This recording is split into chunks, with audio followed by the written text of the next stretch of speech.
เพื่อนนี่เป็นสื่อของไพ่ดินนี่ชื่อใช่ปะ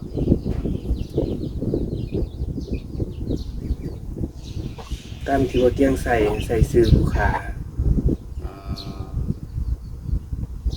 สื่อลุงอ่านคนเดียวโดย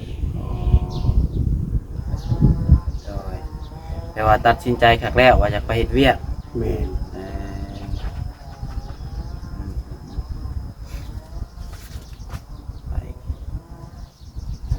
ไปใส่กับไปไทยกับไปคือเป็นอยู่ไทยกับไปอยู่ลาวกับไปเลยแพงเลยกับไปนะโอเคเนาะอยากต้องถามทางไอเตียงเพื่อนอีกทีหนึ่งพี่น้องจะได้ก็ต้องได้ถามทางไอเตียงก่อนสมมติเราได้เวียกได้งานก็ต้องยังไม่ได้ไปดอกเนาะต้องถามทางอ้ายเพื่อนผู้ใดไปหน่อยถ้าอ้ายเพื่อนมาว่าทางไอเตียงเพื่อนสิบาแนวใดก็ต้องขึ้นอยู่กับทางอ้ายเพื่อนอ้ายไปเวียกบ่คือว่าแนวใดเพื่อนสิบาแนวใดก็ต้องถามพังนำกันเนาะโดยต้องปรึกษาเพื่อนก่อนแม่นให้เพื่อนหู้นำโดยเพราะว่าเบาเตียงเป็นผู้ดินล้นไห้ดีโดยเป็นผู้ให้มีถุงมือนี้โดยเพื่อนว่าไปกับไปเพื่อนว่ายินดีว่าไปกับไปคันว่าเพื่อนว่าเจ้าไม่ต้องไปแล้วอยู่นี่แหละนั่นกันจำเป็นก็ต้อง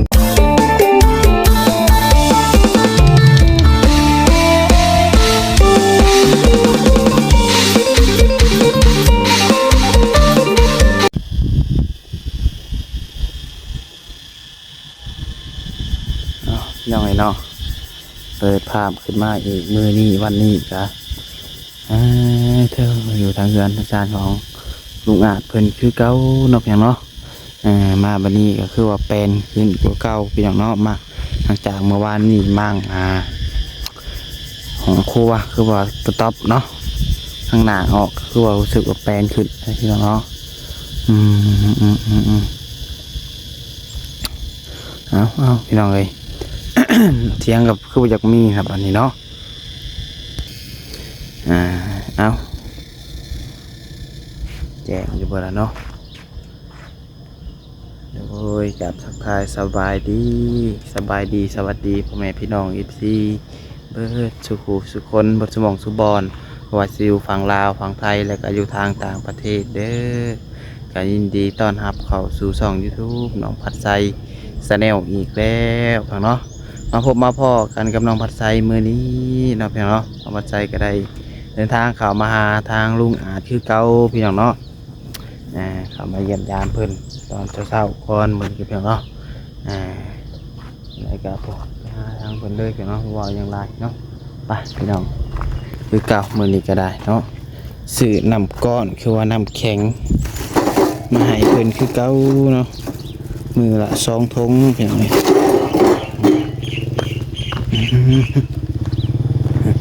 ตัวนี้กับเพิ่นจะให้มันเพียงกันแล้วเนาะยังประมาณรถ1นี่แหละพี่น้องรถ1แถมแบบกองขึ้นไปเลยนี่กันดินก็ได้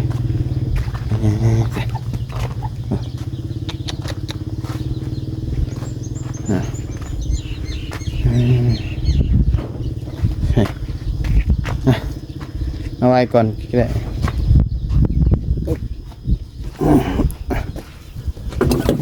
สบายดีเลยสบายดี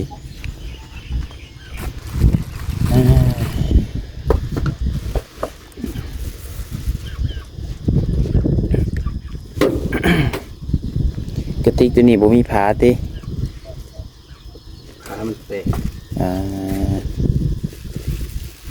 ตัวหนึ่งได้สาวไว้เทิงบ่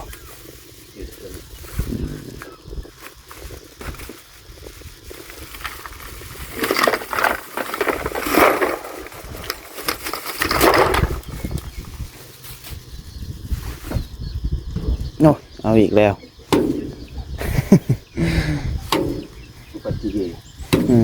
จนสิ้นแล้วบ่ฮะมือหนึ่งเจ๊กเถื่อมือหนึ่งนี่ลุงอ่านฮะ3-4 เดือนมือหนึ่งอะไรนั่นบ้าดาดได้หนึ่ง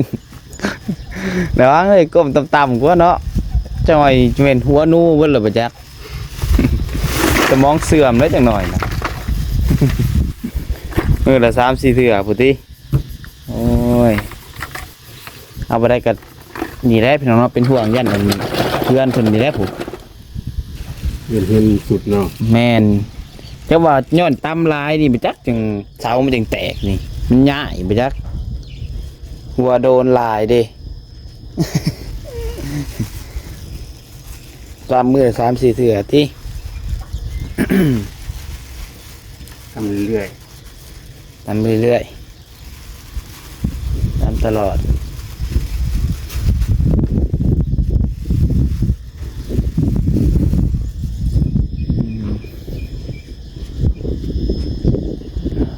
เนาะ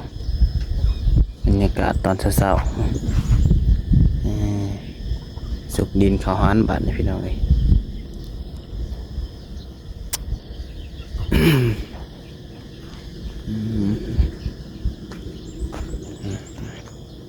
มันนั่งออกนั่งคุยกันก่อนเหมือนเริ่มต้นวันใหม่มือใหม่เนาะ ๆโดย ใช้ชีวิตไปเรื่อยๆนั่นเลยก็เลยมือแต่วันจักเสียดอย่างเนาะ โดยแต่ยังบริหิตยังเลยเช้ามัน มือนี้ฮะ โดย ฮะก็ตื่นบ่ ตื่นแต่เช้าแรกตื่นแต่มันบ่ค่อยดีในหลัง ยังปวดหลัง ปวดมือนี่ เจ็บหลังบ่ มองมาแค่หลังนะ เจ็บบอลหมักไขหลัง แต่มันก็เริ่มดีขึ้นแล้วล่ะยังน้อยหนึง เวลาตีงแล้วมันก็รู้สึกว่าเจ็บหน่อยหนึงก็เลยหยุดไปก่อน อ๋อ ไอ้นี่ไอ้เศร้าก็จะเคยติดต่อ โดยเจ็บหลังเจ็บย้อนเห็ดเวียงนี้ ซีเมนต์หรือว่า บ่ได้กินยาคือหยังบ่ซะ บ่ ยันว่ากินยาอยู่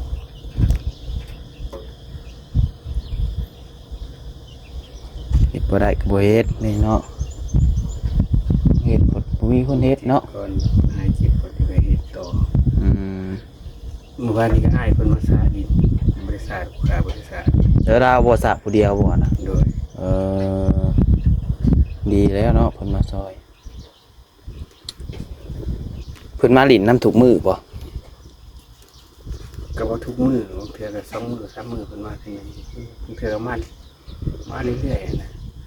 แต่ก็บ่ค่อยทุกมื้อ นั่นแหละเพิ่นมาทุกมือเจะเพิ่นมาปาไว้เพิ่นเลยว่านนี้มาบ่ได้มาผากเพิ่นนะบ่ฮู้ว่าเพิ่นอยู่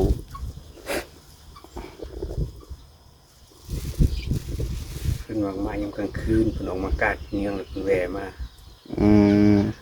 ถ้าเพิ่นบ่มากลางเว้นนี่เลย นอนเย็นกันมากลางคืน โดย อ๋อ ใช้กินข้าวแล้วบ่ กินแล้ว ได้กิน กินนั่นปั่นไปสินะปั่นเช้าไปสิเนาะ ไปทางไหนมื้อ ฮะยังได้ตั้งกอบ ไปทางไหนมื้อ ไม่ได้บ่ สิงบ่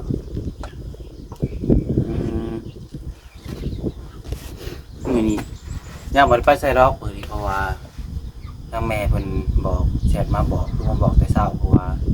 ให้ไปห้านเพิ่นว่าให้ไปเผาห้านขายเครื่องมื้อนี้เพราะว่ามัน ไ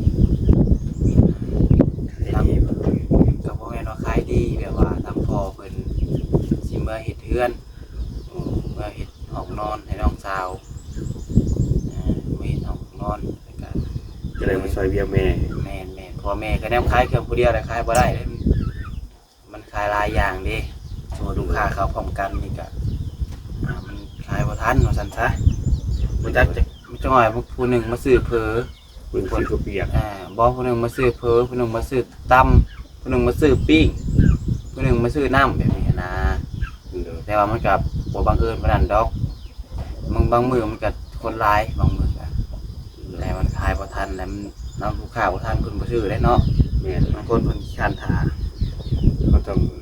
ไว้ ตั้งใจเพิ่น แม่นแล้วก็ต้องถอยกันก็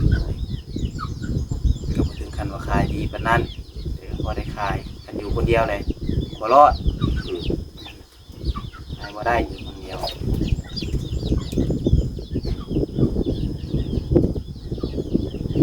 กัน คนสิหลายบางช่วงเช้าช่วงเช้าแล้วก็ช่วงเที่ยง เที่ยงได้บางหลายเนาะ แม่นช่วงเที่ย พ ง นักงานเพิ่นออกไปหากินเด้ โดยช่วงเที่ยง11 12โมงทีนี้มันตัดไปเองพี่น้อง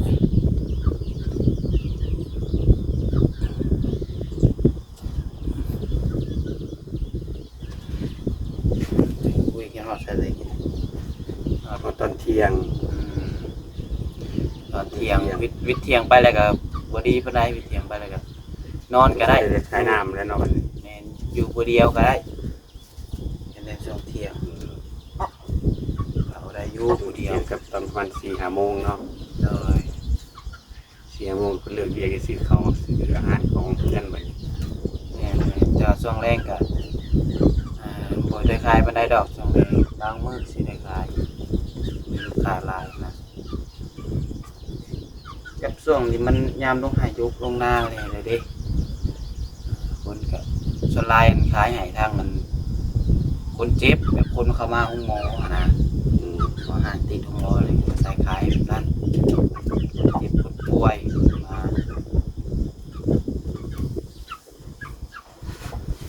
ให้เขามาเยี่ยมก้อนว่าตอนเช้าพี่แนมว่าแล้วเวียกแล้วงานคนละตอนเที่ยงบ่ายๆที่เราจะได้เข้ามาพี่น้องเนาะแต่เขาไปเข้ามาที่ตอนแรกมื้อนี้มีคนมาหาบ่ บ่มี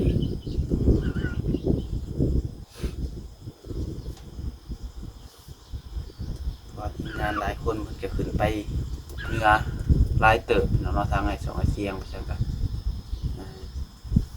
บัดจันจะว่าเราขึ้นเราไปยักบัดจันเนาะไอ้เตียงก็ยังบ่ทันขึ้นมาแต่ปากเซ่พี่น้องเลย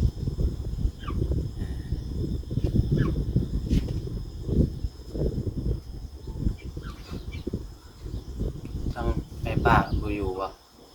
นอนอยู่ซื่อสบาย บ่สบายอื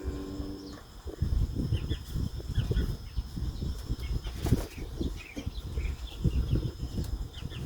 เอ้ยเพิ่นก็บ่ค่อยอยู่ดีเลยนะอะไรอย่างเงี้ย เดี๋ยวนี้ครับบ่ คิดว่าเราเรื่อยๆก็ได้ อืม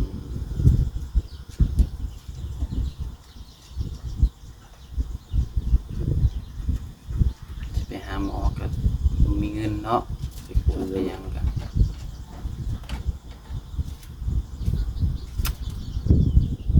กินยาคือเก่าบ่คือว่าบ่ได้กินเลย ที่ยากคือเก่าว่า อืมจมอยู่เดี๋ยวเนาะแต่แรก ที่พวกเราได้แร่ๆก็ได้เพิ่นก็บ่ค่อยแข็งแรงเพิ่นก็อายุหลายแน่แล้วก็บวกกับพยาธิแน่เฮ็ดเวียกหนักแน่เพิ่น แมนสนใจพี่น้องเนาะ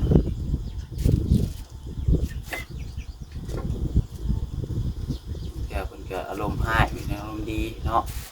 ข่าวพี่น้องก็บ่ว่ากันเพิ่นก็เข้าใจดีน้องบ่ใจพี่น้องเนาะคนเฮาเนาะมันเฮ็ดเวียกเมื่อยบางมื้อก็หงุดหงิดเนาะบางมื้อบวกกับอากาศมันร้อนแน่น้องบ่ใจเป็นวัยรุ่นนี่บางเทื่อก็ยังงั้นเวลาเฮาเมื่อยเฮ็ดเวียกไม่เมื่อยเนี่ยชอนั้นนี่อยากง่ายอยู่บางทีเนาะ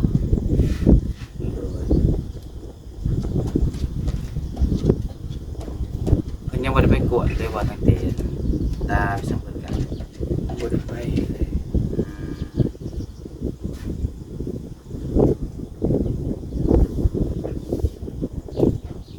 โอ้ยใครจะลงเย็นตลาดนี่เนาะอยู่เทิงก็เย็นแบบนี้อยู่บ่ บ่ค่อยปานใดได้ถ้ามันมาทางมันก็ใครอายุเข้ามาทางนี้ก็บ่เข้าหน้าต่างแล้วหน้าต่างมันอยู่ทางนี้เบิดบ่เห็นมันทางแต่ก็พออยู่ได้อยู่คนนึงก็ว่าฮ้อนอากาศก็ถ่ายที่เด้อ โอ้เอาหมอนมานอนอยู่ตารางนี่รับได้ดีเนาะเย็นจ่อยๆเนาะก็ว่าโอ้มาผูกใส่เนาะสุดเลยเอาผูกนอนจากที่ว่านี่น้องบ่ใส่ลงคลิปมาที่ว่าให้ทางโรงงานเพิ่นว่าอยากไปหาเฮ็ดเวียกเฮ็ดงานไปไปหาเฮ็ดเวียกงานเพียงเนาะหลายครูหลายคนก็ถามเข้ามาหลายแฮงเขาไปเบิ่งอยู่บ่จ้ะ เข้าไปเบิ่ง ไปอ่านอยู่บ่ของหมอเป็นกัน อ่านอยู่แต่อ่านบ่เบิด อ่า หลายเองเนาะ 500กว่า บ่แม่น200 200กว่าเนาะ โดยตัวน่ะตัว500คลิปนั้นพุ่นน่ะตั้งแต่มื้อแล้ว2-3มื้อก่อนตัวนั้นน้องก็ใส่ก็อ่านพี่น้องเนาะอ่านแบบบ่ได้ตอบดอกพี่น้องเนาะตอบบางคอมเมนต์แต่ก็อ่านเบิ่งอยู่ มี พี่น้องเนาะ มีข้อความหนึงมีคอมเมนต์หนึงเพิ่นบอกว่าอยู่ในตลาดซิโนนี่เพิ่นว่ามีสำนักงานยาม แม่นบ่ มีคอมเมนต์หนึงนี่เลยอันเลยอ่าน อ๋อ เพิ่นว่าให้น้องก็ใช้เขาไปสมัครให้เราเบิ่งดูเขาไปสอบถามให้เราเบิ่งดูตอน6โมงถามยามก็ได้เว้ยถามยาม อ๋อจะ ยามตลาดซิโน จะเห็นบ่มีเม่นหนึง โดย เดี๋ยวสิเป็นไล่เบิ่งคืนซะเฮาคือบ่เห็นซะวะตัวเฮาอ่านบท แต่เพิ่นเม่นเป็นภาษาลาวดอก ภาษาลาว เลย เอา เพิ่นว่าอยู่ตลาดซิโนเฮานี่เด้น้องก็ใช้ว่าซั่นคือพอเขาไปถามเบิ่งให้เราแน่ว่าซั่นเทื่อเอาเพราะมันมีสำนักงานอยู่ใกล้พร้อมว่าซั่น โดย พันกับพันเลยว่าซั่นตลาดซิโนเฮานี่ อืมตลาดใหญ่นี่เนาะเอา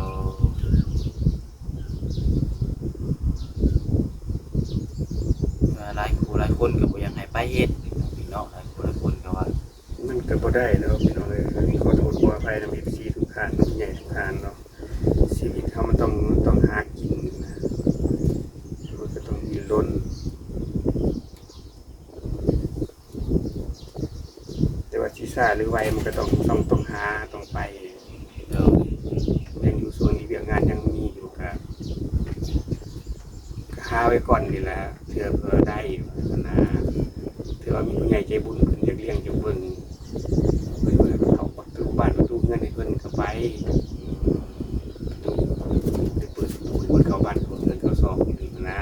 โดย เดี๋ยวเพิ่นมีตาสงสาร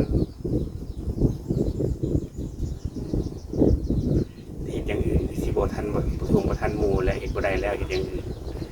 พวกผู้ค้าก็ฮู้ตัวผู้ขายดีนะแต่ว่าเป็นยามนี่เป่าเงินเป่าสารเป่าประตูบ้านประตูซองเพิ่นสิบ่ได้อยู่แต่ก็บ่คล่องบ่ไวและตามศักยภาพนี่แหละกันว่าถ้าผู้ใหญ่ผู้ท่านใด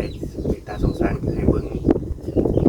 ผู้ขายดีซะก่อน พิจารณาเนาะ พิจารณาให้ดีซะก่อน ถ้าผู้ใดชี้ให้ไปเฮ็ดเวียกนำ โดย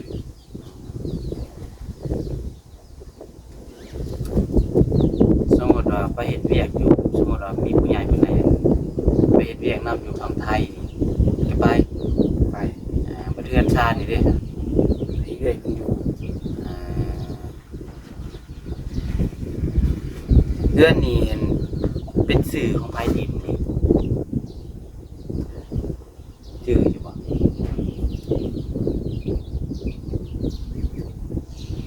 ตามที่ว่าเตียงใส่ซื้อลูกค้า อ่า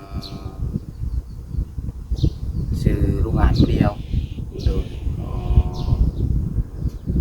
ว่าน้องบัดไซกับบ่ฮู้พี่น้องตัวนี้เนาะเพราะว่า FC เพิ่นก็ถามเข้ามาหลายน้องบัดไซก็บ่ฮู้สิตอบแล้วพี่น้องเนาะเพราะว่าตอนที่ซื้อดินซื้อหยังน้องบัดไซก็ยังบ่ได้เข้ามาตอนนั้นดินนี่เป็นชื่อของลุงอ่านผู้เดียวเนาะ ในใบซื้อขายเป็นซื้อผู้เดียวก็ เลย แต่ว่าผู้ห้องนั่นคือเอื้อย แบบว่าปวนอิหยังพี่น้องเลื่อนได้เนาะลืมเลยผู้หับผู้นำเนาะ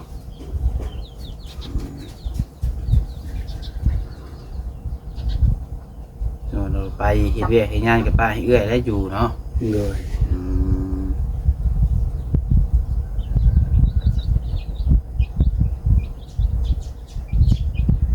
เพราะว่าเจตนารมณ์ผู้ค้าก็เฮ็ดอยู่กัน2คนอยู่แล้วนะ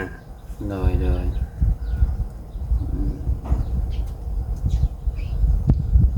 อยู่ก็มีชิด2คนเนาะ โดย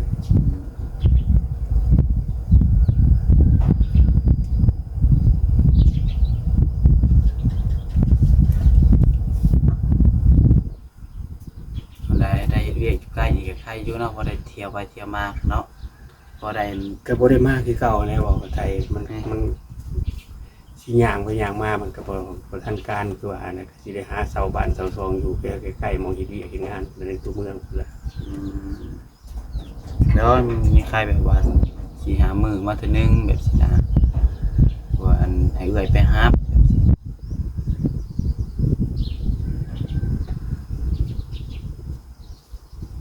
อันได้เห็นตลาดแรมก็บ่ไกลปานใด 2-3 หลักนี่แต่ว่ามันก็ยากที่ว่าบ่มีรถมีลางเนาะซึ่งว่าอันมีรถถีบไฟฟ้าขี่ได้บ่ คิดว่าได้อยู่ รถถีบไฟฟ้านี่ได้ เฮ้ย ซึ่งเราได้ไปเห็นเวียกนี่พี่น้องเนาะคะแนนว่าบ่ได้ไปเห็นเวียกเห็นงานก็มีอาชีพเป็นพระคือเก่าเนาะบุญวันษาคะแนนว่าได้ไปเห็นเวียกได้พ่อไปว่าไปสร้างบ่นั่นเฮ็ดงาน ขึ้นว่าได้เฮ็ดเวียกบ่เที่ยวนะข้าบ่เที่ยวนะข้าสิไปเช่าบ้าน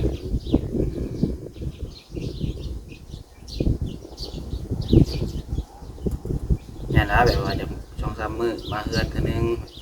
จอดเบิ่ง ก็แล้วแต่เวลามันมีนะครับ ยามนี่เพิ่นก็แล้วแต่เนาะคะแนนไปเป็นงานนี่แล้วแต่เป็นกะเนาะ มันกะ ตอน บางเทื่อเขาก็ได้ควงกะกัน36ชั่วโมงพุ่นแหละ 36 ชั่วโมง คันได้ควงกะ แบบได้ความครับ ควงกะคือว่าคือน้องก็ใช้บ่ได้มาอยู่ข้าก็เขาแทนกันเขาชั่วโมงของไผก็12ชั่วโมงแล้วเขาของน้องก็ใช้12ชั่วโมงเขาอีกต่อย12ชั่วโมงครับ อ๋อ ตามที่มันเคยเห็นอยู่บนไหน มีเวลาพักมีเวลานอนเลย มันก็มีเวลารับอยู่หันแหละบอกว่าใส่นั่งรับมันบ่คิดนั่งรับนั่งยังไปกันแหละได้งีบได้ยังไปกันแหละพอมีแห้งหูมีแห้งตายามนี่มันก็ต้องได้รับอยู่แล้ว โดย ได้งีบได้ยังไปกัน นอกจากว่าส่วนน้อยดอกสิมีส่วนนี้แบบว่า สิได้บ่สิได้นอน ที่ น่ะ นั่นนี่นะแบบว่า คำว่านอนน่ะมันบ่มีดอกเราบ่พอมันก็ต้องย่างกันอย่างนี้เฮาง่วงเฮาก็ย่าง โดย ย่างรอเบิ่งหันเบิ่งนี้ย่างซองหันซองนี้ไปย่างไปเรื่อยเดี๋ยวคือสว่างเองเบิดเวลาเองเขาสิไปนั่งจ้องนี่มันเบิดเวลานี่ก็ซ่าได้ การเป็นยามเขาต้องหายางรอบงเห็นเบิ่งนี้นำ โดยแต่ว่าตัดสินใจครั้งแล้วว่าจะไปเฮ็ดเวียก แม่น เอ่อ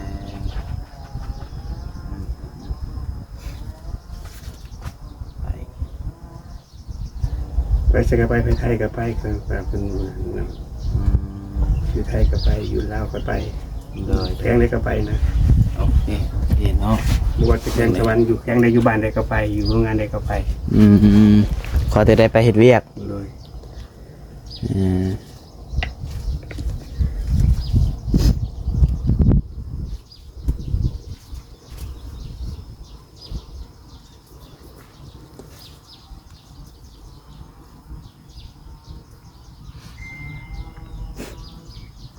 กินแล้วบ่สักข้าวเช้ามื้อนี้ ยัง ยังจะกินข้าวซ้ำ กินนมไปแล้วฟองหนึ่ง บ่มีแนวกินบ่ มีอยู่สีนแห้ง อืม แต่มันบ่คิดอยาก ยังบ่อยากเข้า โดย อืม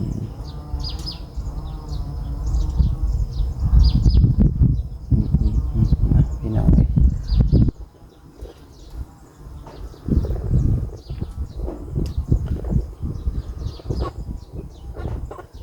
มีแต่ว่าคลิปนี้ก็คือประมาณนี้แหละพี่น้องเนาะก็มาเยี่ยมยามเบิ่งทางโรงงานเพิ่นเนาะมีแต่ว่าคันเพิ่นตัดสินใจไปเฮ็ดเวียกก็ต้องถามทางไอเตียงเพิ่นอีกเทื่อนึงพี่น้องเนาะจังได๋ก็ต้องได้ถามทางไอเตียงก่อนสมมุติเราได้เวียกได้งานก็ต้องยังบ่ได้ไปดอกเนาะต้องถามทางอ้ายเพิ่นผู้แหละพี่น้องถ้าอ้ายเพิ่นมาว่าทางไอเตียงเพิ่นสิว่าแนวใดก็ต้องขึ้นอยู่กับทางอ้ายเพิ่นอ้ายไปเฮ็ดเวียกบ่คือว่าแนวใดเพิ่นสิว่าแนวใดก็ต้องถามพังนํกันเนาะ เลยต้องปรึกษาเพิ่นก่อน แม่น รวมให้เพิ่นฮู้นำ โดย เพราะว่าเบาเตียงเป็นผู้ดินล้นให้ดิ โดยเป็นผู้ให้มีทุกมื้อนี้พี่น้องเอ้ย เพิ่นว่าไปก็ไปเพิ่นว่าเห็นดีว่าไปก็ไปคันว่าเพิ่นว่าเจ้าบ่ต้องไปแล้วอยู่นี่แหละว่าซั่นก็จำเป็นก็ต้องอยู่ โดย ทั้งนึงทั้งนั้นก็คนเฮามันก็ต้องหากินเนาะ โดย ปากท้องมันบ่หยุดซ้ำนี่นะพี่น้องเอ้ยขาก็ได้มันก็ยังกินอยู่ ก็คิดว่าคันว่านอกจากเป็นยามแล้วคือเสียจังบ่ได้แล้วล่ะ แค่นั้นว่าซาวก็ใครอยู่เนาะ โดย เฮ็ดนั่นนี่ก็ เขากากลางคืนก็ได้กากลางเว้นก็ได้ ส่วนมากแล้วมักกากลางคืนเด้อ คือว่านั่นมันเย็นบ่ร้อนบ่ บ่แม่นมันสบายใจกว่านะ อยู่คนเดียว โดย อืมขันยามตลาดนี่สิได้อยู่แต่กลางคืนขันตลาดนี่ โดย เพราะว่าเพิ่นนั้นเมื่อนอนเบิดเด้ไผก็เนาะตอนเช้าเลยอันนั้นเอามีแต่ว่าสู้ๆลุงนะเนาะในใดก็เดี๋ยวเฮาสิเรียนไปเรียนถามเบิ่งให้ขนาดใดก็เนาะพยายามเบิ่งให้อยู่เป็นเอาเวียกงาน เด้ กั อน ไทยเด้อ โดยเด้ไปพี่น้องเนาะใช่ไฟโซลาร์เซลล์นี่ก็สากได้อยู่บ่ ใช้โทรศัพท์ของเรา แมน ได้อยู่แต่มันเข้า 45% แล้วมันก็ตัด เออ แล้วมันก็สารพวกเขาเข้ามาดินก็ประมาณ20นาที30นาทีก็เบิดแล้วทนคือเขาสารไฟฟ้าได้ โดยเอาสอบพี่น้องนอกคลิปนี้ค่ะเขามาเยี่ยมยามเบิ่งทางลุงอาจเนาะเพิ่นก็ว่าเพิ่นตัดสินใจคักแล้วอย่างเนาะเรื่องไปเฮ็ดเวียกเฮ็ดงานพี่น้องเนาะแต่ก็ตัวนี้ก็ต้องถามทางไอเตียงถ้าให้ไอเตียงเพิ่นมาเว้าอีกเทื่อนึงพี่น้องเนาะว่าแนวใดต่อพี่น้องเนาะจังไดก็ถ้าพี่น้อง FC พิจารณานำกันเพียงเนาะน้องบ่ใส่ก็สิบ่ขอเว้าหยังหลายพี่น้องเนาะอันใดที่มันว่าน้องบ่ใส่ก็บ่อยากเว้าแน่พี่น้องเอ้ยอันนี้คนเว้าก็สิบ่เว้าพี่น้องเนาะนี่แต่ว่าถ้าพังทางอ้ายเพิ่นมาพี่น้องเนาะโอเคเด้อพี่น้องเด้อสำหรับคลิปนี้ก็ประมาณนี้แหละเนาะน้องบ่ใส่เกณฑ์หน้าที่ของน้องบ่ใส่ไปพี่น้องเอ้ยก็สิขอตัวรำลาไปพี่น้องไปก่อนผิดพลาดประการใดก็ต้องขอโทษขออภัยนำไม่ได้ขอบคุณพ่อแม่พี่น้อง FC เบิดทุกคนที่เข้ามารับชมคลิปน้องบ่ใส่แต่จนจบเนาะฝากกดไลค์กดแชร์ให้แน่พี่น้องคนละ1ไลค์1แชร์หรือถ้าหากว่ามีผู้รักผู้ใหญ่ใจบุญท่านใดอยากช่วยเหลือทางลุงอาร์ตเนาะเห็นห้องน้ำห้องครัวเพิ่นพี่น้องติดต่อน้องบ่ใส่ได้เด้อเนาะสำหรับคลิปนี้ขอลาไปก่อนแล้วขอกล่าวคำว่าสบายดี